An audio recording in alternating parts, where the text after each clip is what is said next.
بسم اللہ الرحمن الرحیم۔ السلام علیکم ورحمۃ اللہ وبرکاتہ۔ دعا گو ہے کہ اللہ پاک تمام امت مسلمہ کو اپنی حفظ و امان میں رکھے اور تمام کے لیے آسانیاں پیدا فرمائے، آمین ثم آمین۔ سیرت النبی صلی اللہ علیہ وآلہ وسلم کے سلسلہ میں بعنوان اسلام کی پہلی فتح کے ساتھ آپ کی خدمت میں حاضر ہیں۔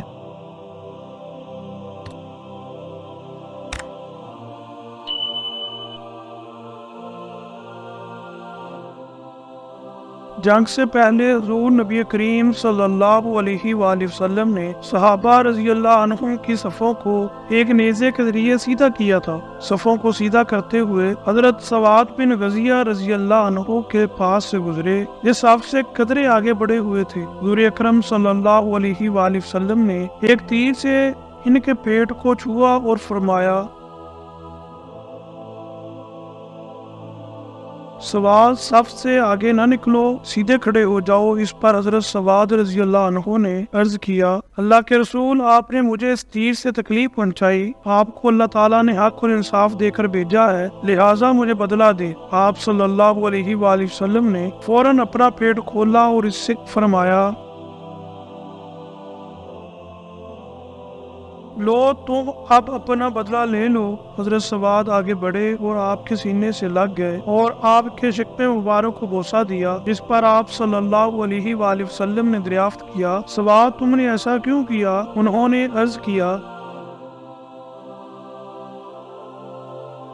اللہ کے رسول، آپ دیکھ رہے ہیں جنگ سر پر ہے، اس لیے میں نے سوچا آپ کے ساتھ زندگی کے جو آخری لمحات بسر ہوں وہ اس طرح بسر ہوں کہ میرا جسم آپ کے جسم مبارک سے مس کر رہا ہو، یعنی اگر میں اس جنگ میں شہید ہو گیا تو یہ میری زندگی کے آخری لمحات ہیں۔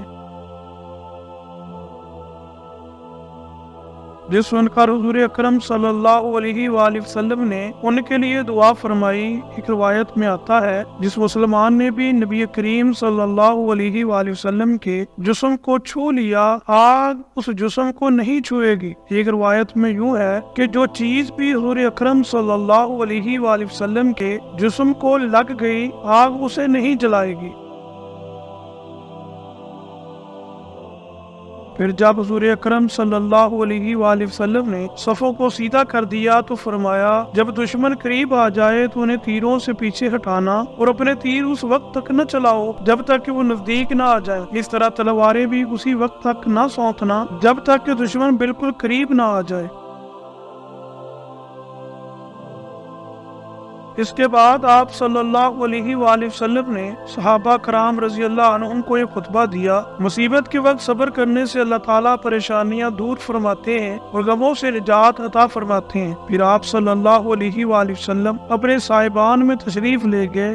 اس وقت حضرت ابوبکر صدیق رضی اللہ عنہ آپ کے ساتھ تھے۔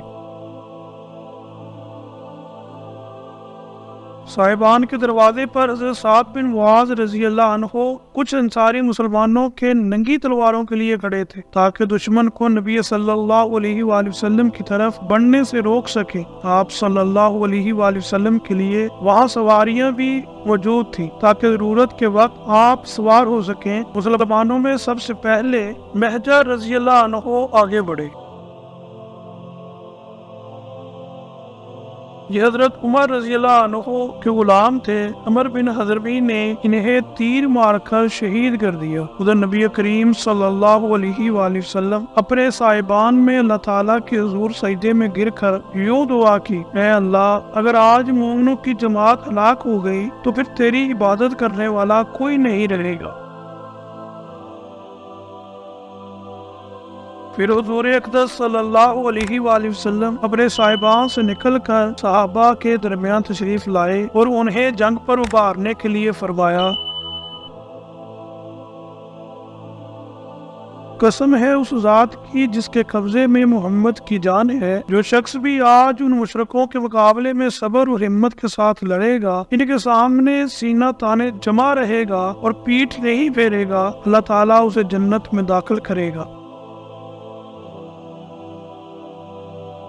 حضرت عمیر بن حمام رضی اللہ عنہ اس وقت کھجوریں کھا رہے تھے۔ یہ الفاظ سن کر کھجوریں ہاتھ سے گرا دی اور بولے، واہ واہ، تو میرے اور جنت کے درمیان صرف اتنا فاصلہ ہے کہ ان کافروں میں سے کوئی مجھے قتل کر دے۔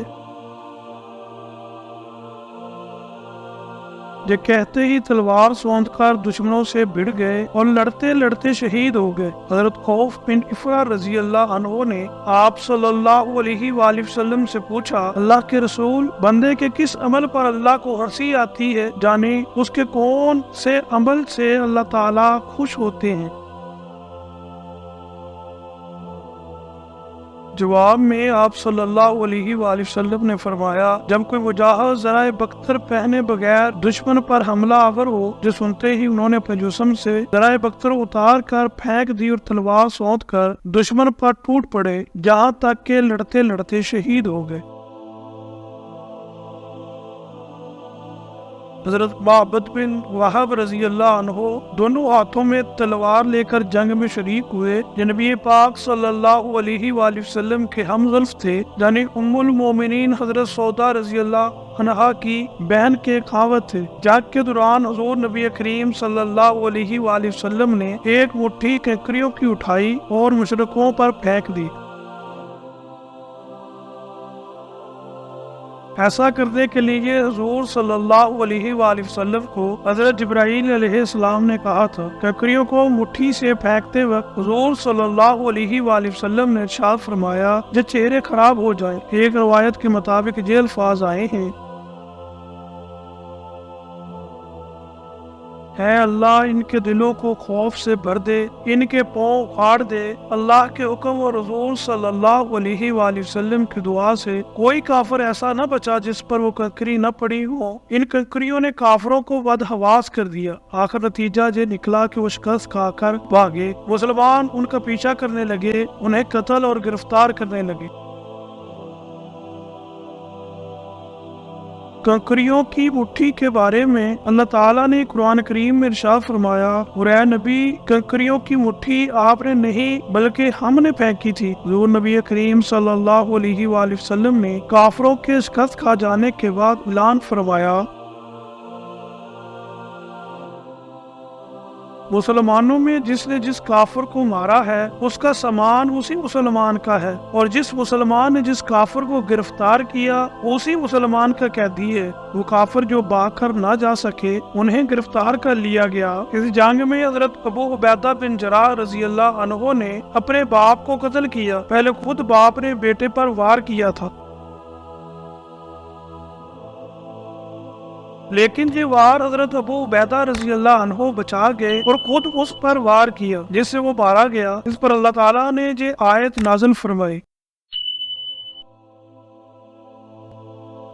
جو لوگ اللہ پر اور قیامت کے دن پر پورا ایمان رکھتے ہیں، آپ انہیں نہ دیکھیں گے کہ ایسے شخصوں سے دوستی رکھتے ہیں جو اللہ اور رسول کے خلاف ہیں، اگرچہ وہ ان کے بیٹے یا باپ یا خاندان میں سے کیوں نہ ہو۔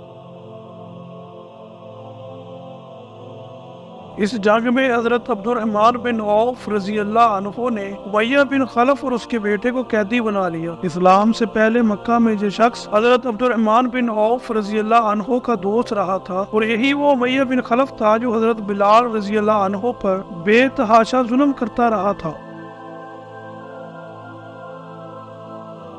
حضرت عبد الرحمن بن عوف رضی اللہ عنہ ان دونوں کو لیے میدان جنگ سے گزر رہے تھے کہ حضرت بلال رضی اللہ عنہ کی نظر امیہ بن خلف پر پڑ گئی۔ حضرت بلال رضی اللہ عنہ اسے دیکھ کر بلند آواز میں پکارے، کافروں کا سردار امیہ بن خلف یہ رہا، اگر امیہ بچ گیا تو سمجھو میں نہیں بچا۔ حضرت عبد الرحمن بن عوف رضی اللہ عنہ کو امیہ اپنے بیٹے کے ساتھ ادھر ادھر بھاگتا نظر آیا تھا۔ حضرت عبد الرحمن بن عوف رضی اللہ عنہ کے ہاتھ میں کئی زرہیں تھیں، یہ مال غنیمت میدان جنگ سے ملا تھا، لیکن یوں ہی انہیں امیہ اور اس کا بیٹا نظر آیا، انہوں نے زرہیں گرا دی اور ان دونوں کو پکڑ لیا۔ اس طرح یہ دونوں اب ان کے قیدی بن گئے جو انہیں لیے جا رہے تھے کہ حضرت بلال رضی اللہ عنہ نے انہیں دیکھ لیا اور پکارنے لگے، یہ رہا امیہ بن خلف۔ حضرت بلال رضی اللہ عنہ کے الفاظ سنتے ہی حضرت عبد الرحمن بن عوف رضی اللہ عنہ نے کہا، لیکن یہ دونوں اب میرے قیدی ہیں۔ حضرت بلال نے پھر وہی الفاظ کہے، اگر آج امیہ بچ گیا تو سمجھو میں نہیں بچا۔ ساتھ ہی حضرت بلال رضی اللہ عنہ نے لوگوں کو پکارا، اے انصاریوں، اے اللہ کے مددگاروں، یہ کافروں کا امیہ بن خلف ہے، اگر یہ بچ گیا تو سمجھو میں نہیں بچا۔ یہ سن کر انصاری ان کی طرف دوڑ پڑے، انہوں نے چاروں طرف سے انہیں گھیر لیا۔ حضرت بلال رضی اللہ عنہ نے تلوار کھینچ لی اور اس پر وار کیا۔ حضرت عبد الرحمن بن عوف رضی اللہ عنہ نے امیہ کو بچانے کے لیے اس کے بیٹے کو آگے کر دیا۔ امیہ جاہلیت کے زمانے میں ان کا دوست تھا۔ اسی دوستی کے ناطے حضرت عبد الرحمن بن عوف رضی اللہ عنہ اسے قتل ہونے سے بچانا چاہتے تھے۔ ادھر حضرت بلال رضی اللہ عنہ پر اس کے قتل کی دھن پوری طرح سوار تھی۔ حضرت بلال رضی اللہ عنہ کی تلوار امیہ کے بیٹے کو لگی اور وہ زخمی ہو کر گرا۔ اسے گرتے دیکھ کر امیہ بھیانک انداز میں چیخا۔ یہ چیخ حد درجے خوفناک اور ہولناک تھی۔ ساتھ ہی تلواریں بلند ہوئیں اور امیہ کے جسم میں اتر گئیں۔ امیہ کو بچانے کے سلسلے میں حضرت عبد الرحمن بن عوف رضی اللہ عنہ خود بھی معمولی سے زخمی ہوئے۔ وہ کہا کرتے تھے، اللہ تعالیٰ بلال پر رحم فرمائے، میرے حصے میں نہ زرعیں آئیں نہ قیدی۔ ایسے میں حضور نبی کریم صلی اللہ علیہ وآلہ وسلم نے دریافت فرمایا، کسی کو نوفل بن خویلد کا بھی پتہ ہے؟ جواب میں حضرت علی رضی اللہ عنہ نے عرض کیا، اللہ کے رسول، اسے میں نے قتل کیا ہے۔ جو سن کر آپ صلی اللہ علیہ وآلہ وسلم نے ارشاد فرمایا، اللہ اکبر، اللہ کا شکر ہے جس نے اس شخص کے بارے میں میری دعا قبول فرمائی۔ جنگ شروع ہونے سے پہلے اس نوفل بن خویلد نے بلند آواز میں کہا تھا، اے گروہ قریش، آج کا دن عزت اور سربلندی کا دن ہے۔ اس کی بات سن کر آپ صلی اللہ علیہ وآلہ وسلم نے فرمایا تھا، اے اللہ، نوفل بن خویلد کا انجام مجھے دکھلا۔ اس کے بعد رسول اللہ صلی اللہ علیہ وآلہ وسلم نے حکم دیا، قتل ہونے والے کافروں میں ابو جہل کی لاش کو تلاش کیا جائے۔ ابو جہل نے جنگ شروع ہونے سے پہلے کہا تھا، اے اللہ، دونوں دینوں یعنی اسلام اور کفار کی خود ساختہ دین میں جو دین تیرے نزدیک افضل اور پسندیدہ ہو، اسی کی مدد فرما اور نصرت فرما۔ مزید اسلامی معلوماتی ویڈیو دیکھنے اور سننے کے لیے ہمارا یوٹیوب چینل ہمارا اسلام انفارمیشن کو سبسکرائب کریں اور گھنٹی کے نشان کو دبائیں۔ شکریہ۔